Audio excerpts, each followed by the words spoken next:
তো আজকে দেখাবো আমার দিদির হাতে নতুন রেসিপি। ওই নতুন নয়, ও প্রায় রান্না করে, তাই আজকে ভাবলাম তোমাদের সাথে শেয়ার করা যাক। আজকে ও রান্না করছে ডিমের কারি।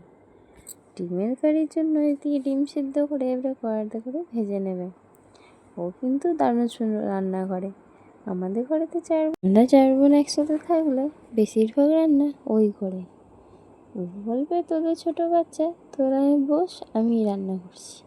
দিয়ে কিন্তু ওর ডিমটা ভাজা হয়ে গেছে। দেখো, পেঁয়াজ লঙ্কা সব দিয়ে দিবে, দিয়ে আদা রসুন ধনে গুঁড়ো, জিরে গুঁড়ো, লঙ্কা গুঁড়ো, হলুদ গুঁড়ো দিয়ে মশলাটা কষিয়ে নেবে।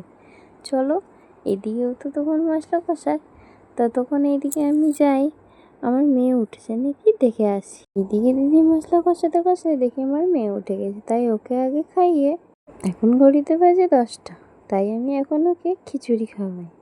এদিকে খিচুড়ি খাওয়ানো হয়ে দেখি দিদি রান্না করাও হয়ে গেছে। মশলা কষানোর পরে ডিম দিয়ে ধনেপাতা ছড়িয়ে হয়ে গেছে।